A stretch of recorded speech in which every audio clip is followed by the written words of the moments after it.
A microfiltração consegue reter partículas muito pequenas, mas a ultrafiltração consegue reter partículas menores ainda. A nanofiltração consegue reter partículas menores ainda. E a osmose reversa consegue reter partículas menores ainda. Então a osmose reversa de todas aí, ela é a mais seletiva. Então aqui, ó, qual é a diferença entre a filtração por membrana, que é o que a gente está falando agora, e os métodos convencionais que a gente acabou de ver?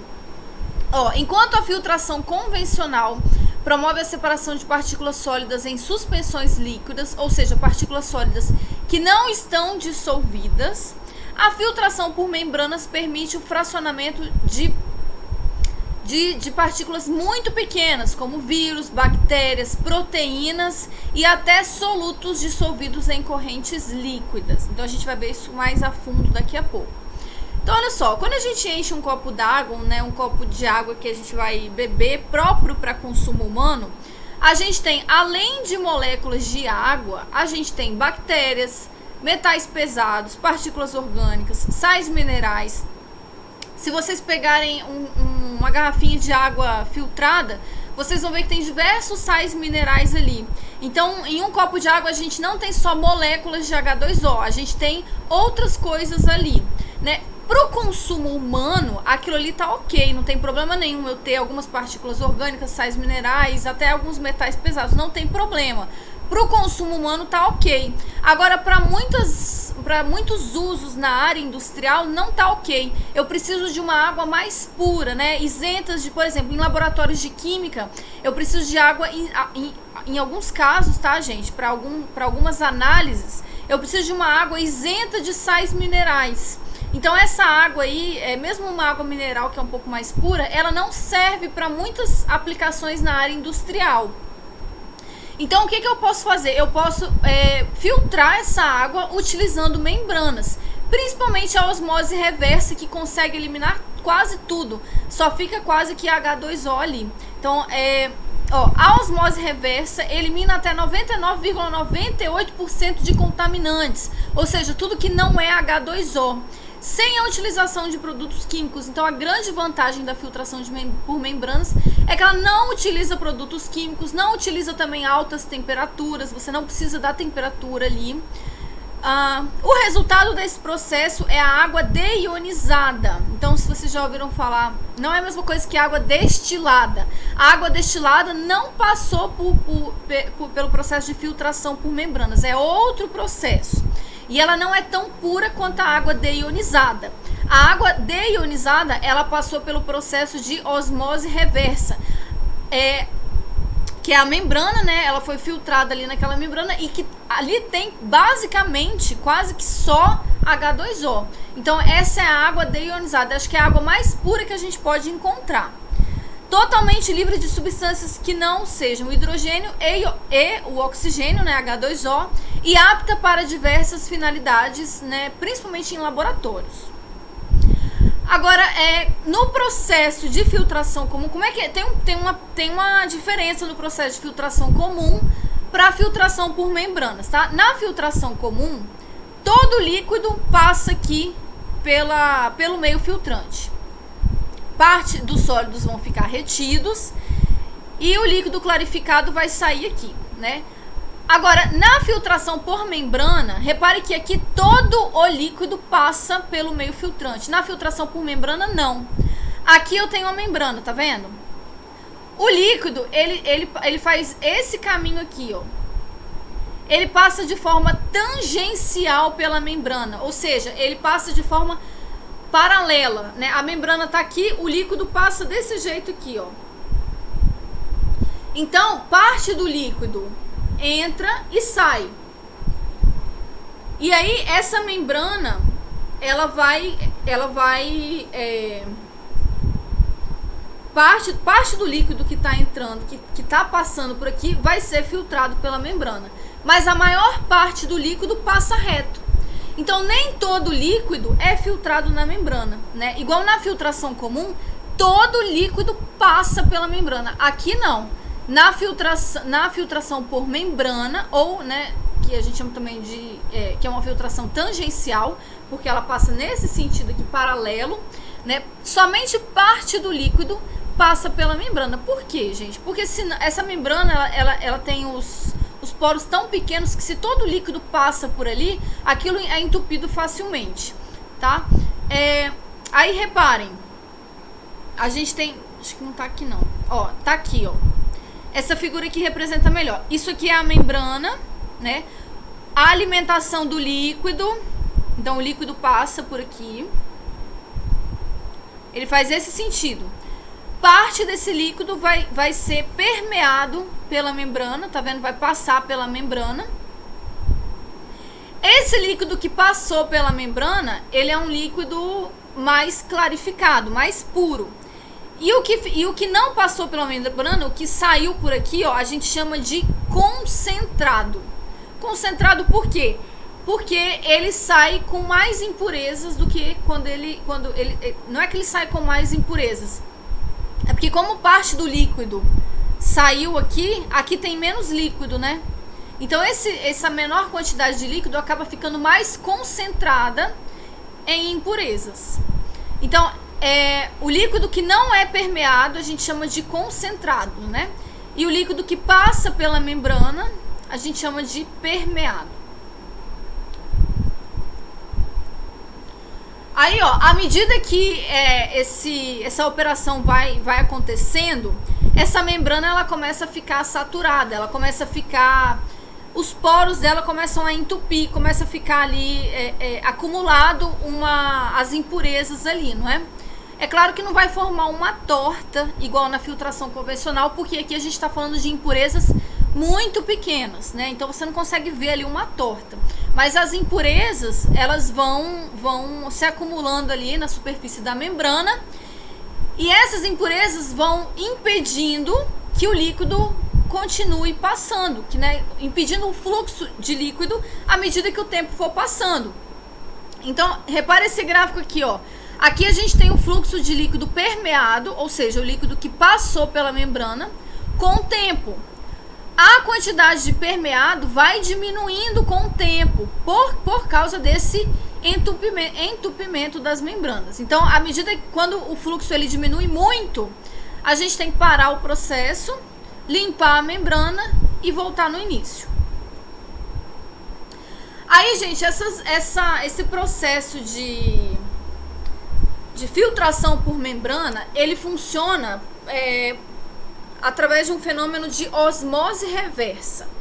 Repara o seguinte, esse fenômeno osmose reversa que eu vou explicar para vocês é diferente dessa osmose reversa aqui, ó.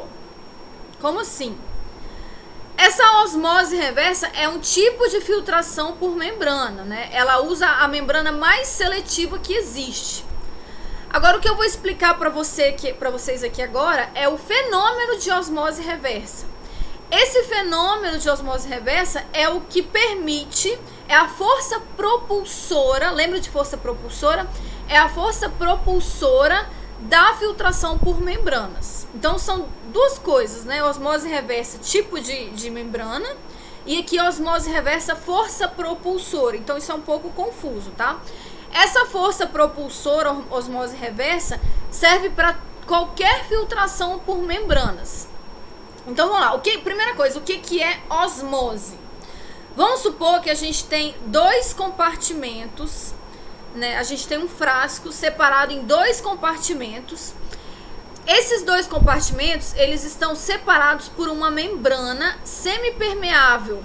Essa membrana, ela só permite que passe solvente, ela não permite que passe soluto por ela.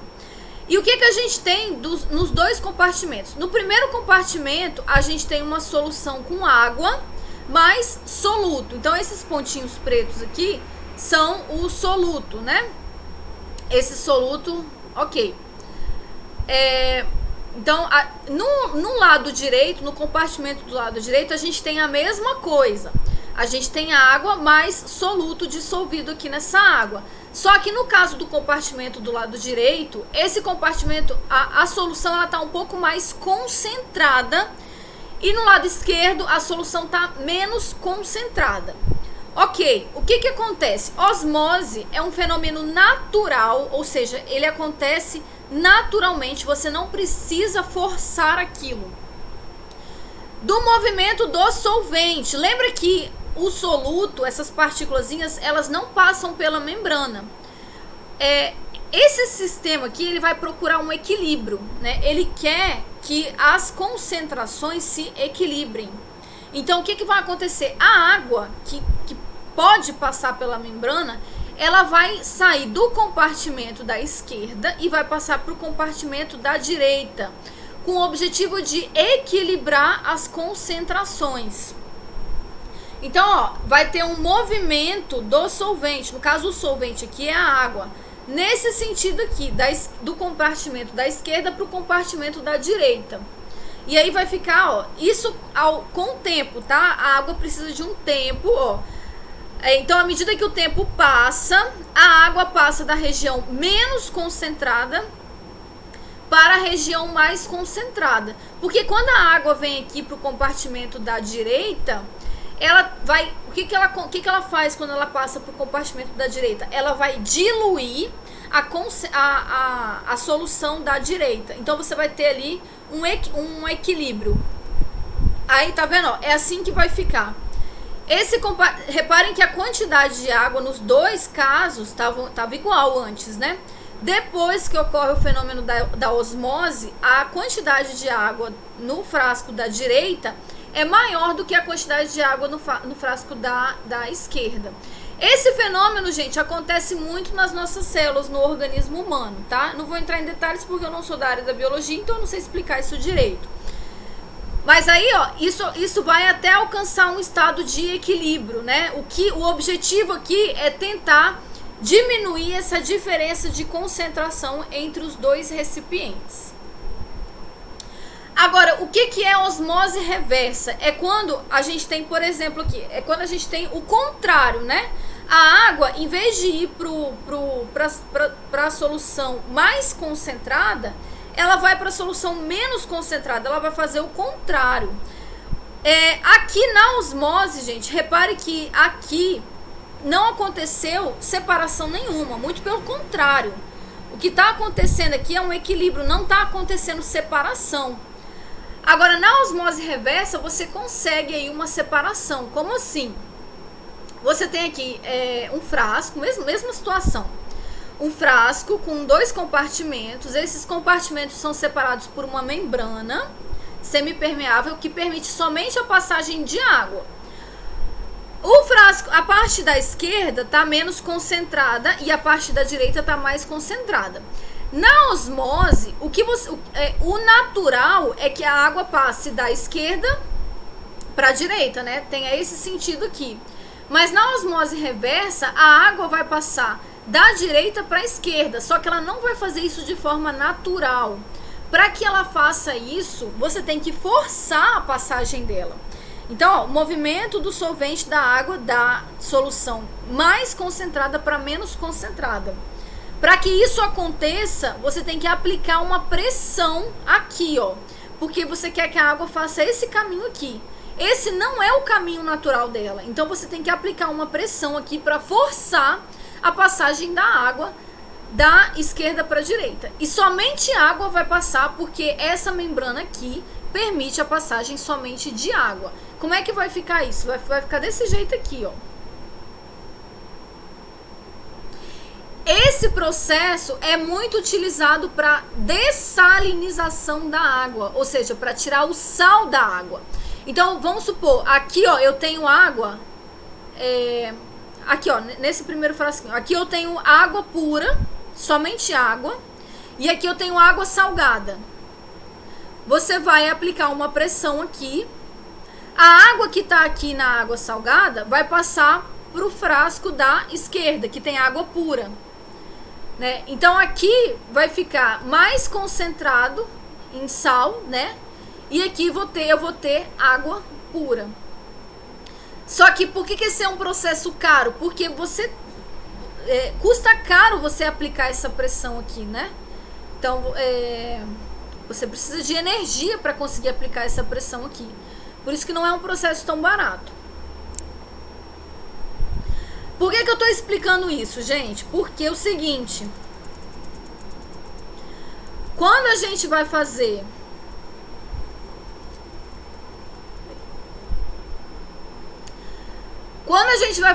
a filtração por membranas, a gente tem que forçar a passagem dessa solução aqui pela membrana. E a gente força essa passagem aplicando uma pressão. Tá vendo essa seta vermelha aqui?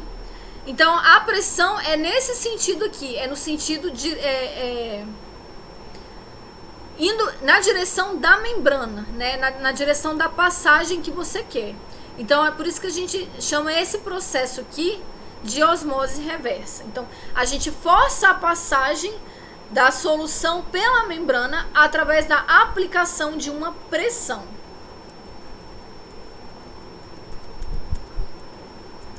Agora, gente, olha só. Vamos resolver esse exercício aqui. Esse exercício ele fala sobre osmose reversa, nanofiltração, ultrafiltração e microfiltração. A gente não falou nada sobre esses tipos de filtração.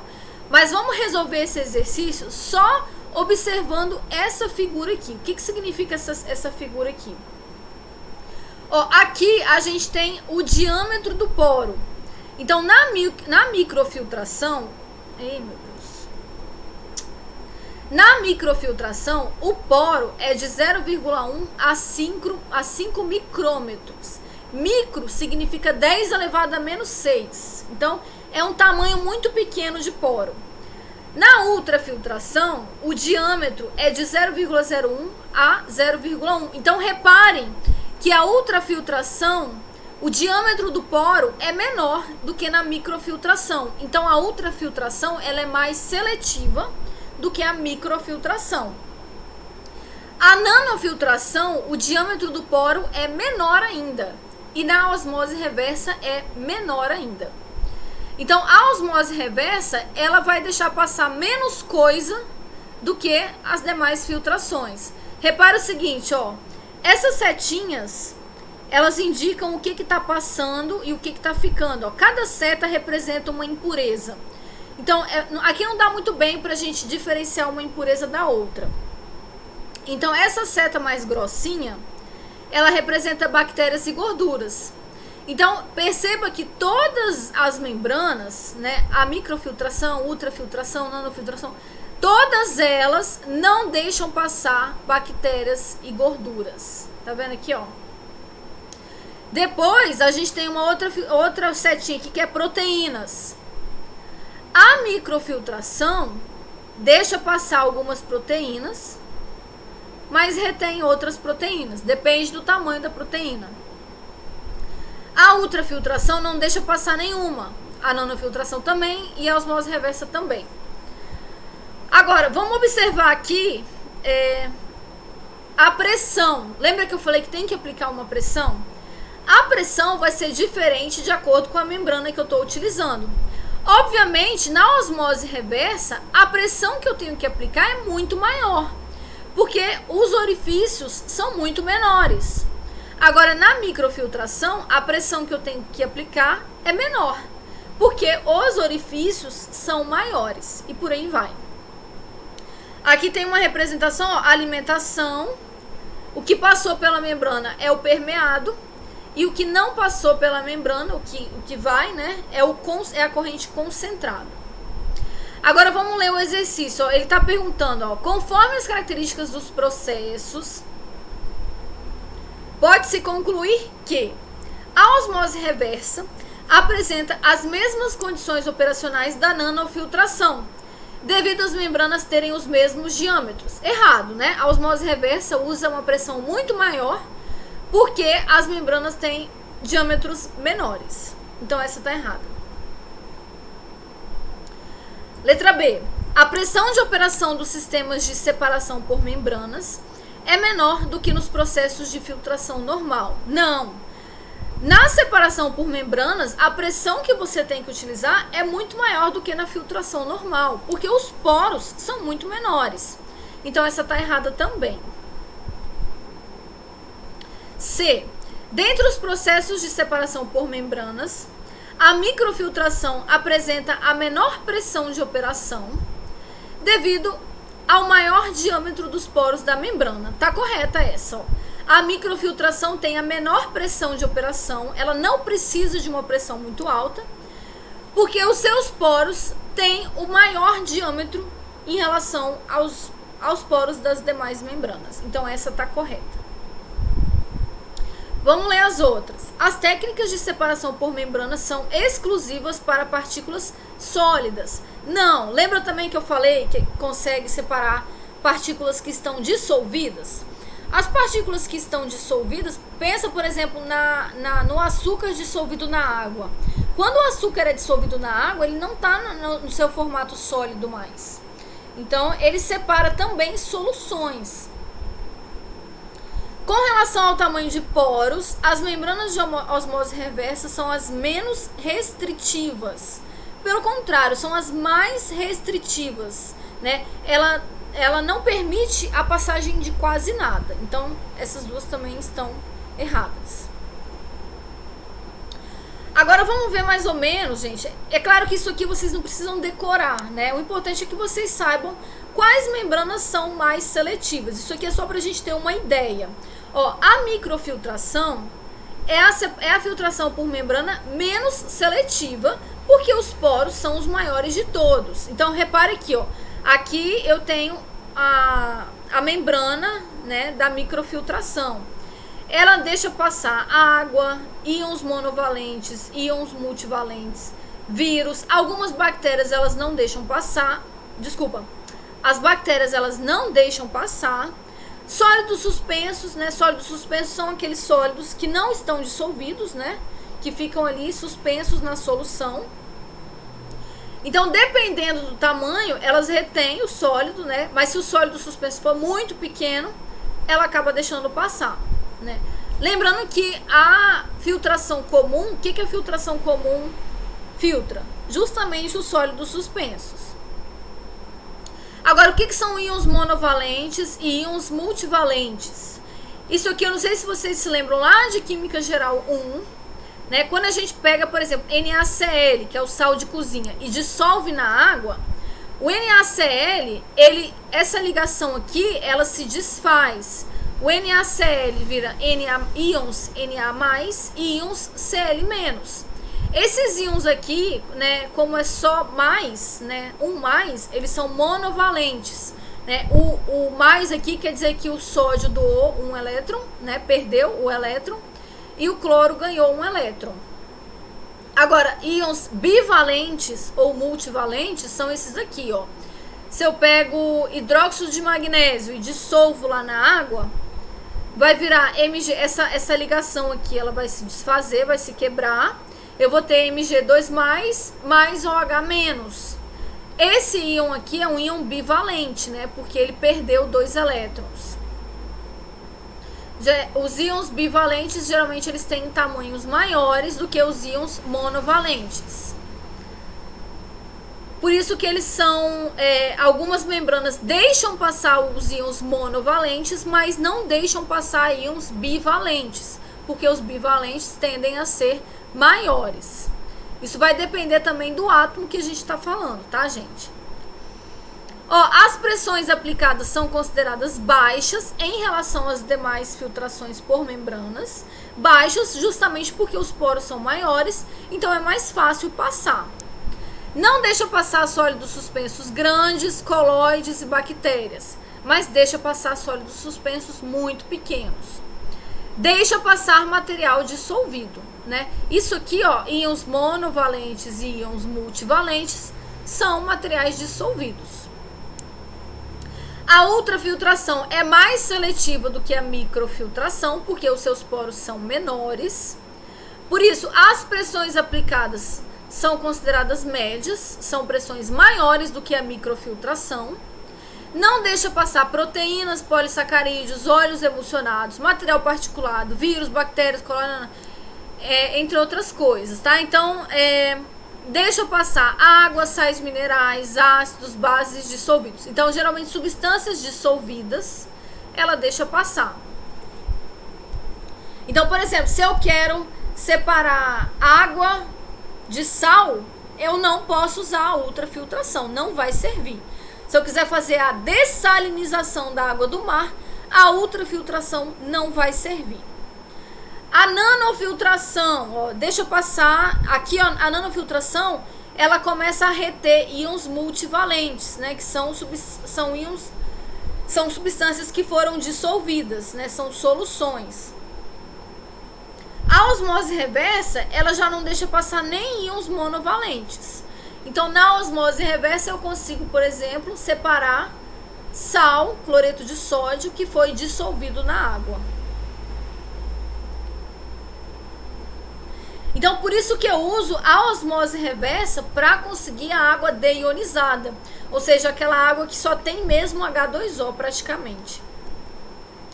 Agora, um exercíciozinho aqui para a gente fixar o conteúdo. Ó. Sabendo que água e óleos e graxas são immiscíveis. Então, olha só, eu tenho uma mistura. O que tem nessa mistura? Tem óleos e graxas, água e NaCl. Água e NaCl, a gente sabe que NaCl é solúvel em água. Então, a água e o NaCl formam uma mistura homogênea, né? O NaCl está dissolvido na água. Agora, óleos e graxas não se misturam com a água, né? Com a água e o sal. Eles são immiscíveis. Aí, eu fiz aqui um procedimento para fazer essa separação. Esse primeiro procedimento, ele separou os óleos e graxas da água e o NaCl. Então, eu fiz aqui a minha primeira separação. Depois, eu fiz um segundo procedimento para separar a água do NaCl. Então, eu obtive água de um lado e NaCl do outro. Então, eu tenho aqui, ó, as três coisas separadas. O exercício quer saber qual é o procedimento 1 que eu devo utilizar e qual é o procedimento 2 que eu devo utilizar. No procedimento 1, né, eu tenho uma mistura heterogênea. Eu posso usar centrifugação? Posso. A gente viu lá que posso sim usar a centrifugação. Eu tenho dois líquidos immiscíveis. A centrifugação serve para separar líquidos immiscíveis. Eu posso usar a decantação? Posso sim. Né? A decantação serve para separar os líquidos immiscíveis. Eu posso usar a filtração? Não. A filtração serve para separar sólido de líquido, a filtração comum, né? Eu posso usar o peneiramento? Não. Né? O peneiramento, deixa eu marcar aqui, ó. Então, ó, AC não serve. O peneiramento serve para separar sólidos de tamanhos diferentes, que não é o caso. Eu posso usar a decantação? Posso também. A gente viu aqui na letra B que pode. Agora vamos para o outro aqui, ó. Aqui, nesse segundo procedimento, eu tenho uma substância dissolvida na outra, né? Uma solução. Então, a gente precisa utilizar a filtração por membranas. Então, filtro de areia aqui na letra B não serve. Agora, qual filtração por membrana a gente utiliza? Ultrafiltração ou osmose reversa? A gente viu que ultrafiltração não é capaz de separar substâncias dissolvidas, soluções, né? Quem consegue separar soluções, substâncias dissolvidas, é a osmose reversa. Então, correto seria a letra E. O que distingue a ultrafiltração da osmose reversa? Basicamente, o tamanho dos poros. Então, na ultrafiltração, a abertura ali é maior e na osmose reversa a abertura é menor. Então, a osmose reversa ela é mais seletiva, ela não vai deixar passar algumas substâncias que a ultrafiltração deixa passar. Aqui a gente tem um exemplo aqui nessa resposta. Ó. Por exemplo, a osmose reversa retém todo o sólido presente no leite. Então, lá no processamento do leite, se você quer fazer a purificação do leite, você pode usar a osmose reversa. A osmose reversa vai reter tudo quanto é sólido, impurezas presentes no leite. Já a ultrafiltração, inclusive alguns componentes do leite, como a lactose. Já a ultrafiltração permite a passagem de lactose e muitos outros minerais presentes no leite através da membrana. Agora vamos ver alguns exemplos de filtração por membranas aplicados na indústria de alimentos, né? Para que serve, né, em alguns processamentos. Então, por exemplo, concentração da proteína do leite líquido. Então, por exemplo, se eu quero produzir um leite industrializado que tenha maior concentração de proteínas, o que eu posso fazer, né, um método é, naquele leite, adicionar leite em pó. Quando eu adiciono leite em pó, a minha solução final vai estar mais concentrada em proteína. Só que ela vai estar mais concentrada também em tudo quanto é componente que eu tenho no leite, como por exemplo a lactose. Eu vou ter uma maior quantidade de lactose ali, eu vou ter uma maior quantidade de carboidrato. Mas se eu quiser concentrar somente a proteína, né, eu não posso fazer isso. Eu não posso simplesmente adicionar leite em pó ali. O que eu posso fazer é a ultrafiltração. Então, quando eu faço a ultrafiltração, então a gente tem aqui a membrana, eu passo o leite ali.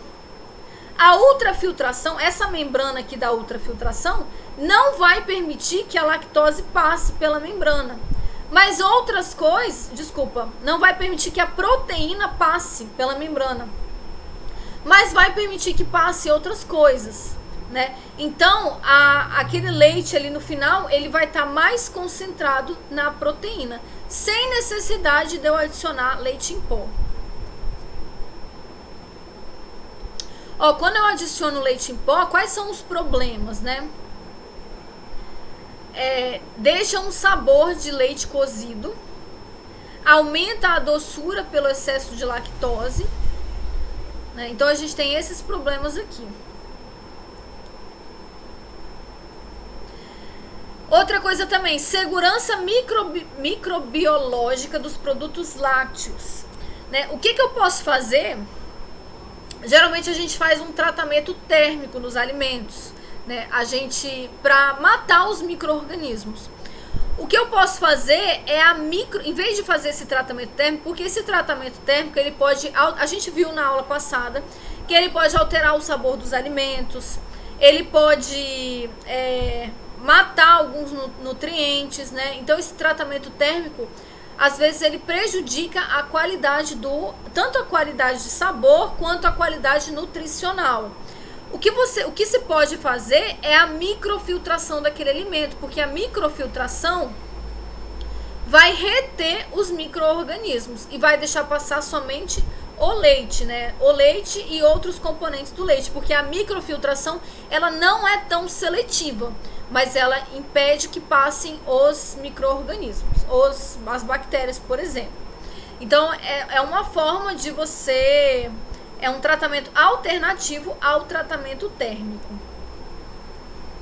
Sorvetes com carboidratos reduzidos. Ó, a gente pode fazer a ultrafiltração para remover a lactose, ó, 96% da lactose do leite. Então, o leite que a gente vai usar para produzir o sorvete, né? Caso a gente queira produzir um sorvete com uma quantidade menor de carboidrato, aquele sorvete light, digamos assim, para atender aquele mercado consumidor ali de pessoas que querem, né, um produto mais light. Então, na ultrafiltração, o que você tem? O leite, ele passa... A lactose vai ficar retida ali na membrana, e o que você vai pegar é o que passou, né? O que foi permeado, é o leite ali embaixo, livre de lactose, né? E aí você adiciona adoçante para você ter, para substituir o açúcar da lactose. Outra coisa também, processamento de suco. Né? O suco, quando a gente vai produzir industrialmente o suco, ele também precisa de um tratamento térmico para matar os micro-organismos. Só que esse tratamento, mesmo caso do leite, tá? Esse tratamento térmico, ele provoca perda de vitamina C. Esse aqui de 12% é um exemplo do suco de acerola. Então, uma alternativa é você utilizar a ultrafiltração para remover micro-organismos. Né? Pode usar também a microfiltração, porque a microfiltração ela é menos seletiva. sem a perda da qualidade nutricional daquele alimento. Né? Então você pode usar a ultrafiltração caso você queira também eliminar outros tipos de impurezas. Então olha só, em estudos foram observados que sucos ultrafiltrados apresentam maior transparência e redução do sabor amargo em comparação com aqueles sucos que sofreram tratamento térmico em vez da ultrafiltração. Tem também na produção de queijos. Deixa eu ver aqui. Durante a fabricação de queijos, alguns nutrientes presentes no leite são perdidos no soro. A ultrafiltração é um meio eficaz de recuperar esses nutrientes do soro, né? Aí esses nutrientes você pode utilizar em outros alimentos. Então você só consegue extrair esses nutrientes do soro utilizando a ultrafiltração. E também para eliminar micro-organismos indesejados no leite. Então são diversas aplicações, eu estou mostrando somente alguns exemplos para vocês, tá? Mas se vocês fizerem uma breve pesquisa na internet, vocês encontram diversas aplicações da filtração por membranas e da filtração tradicional também na indústria de alimentos.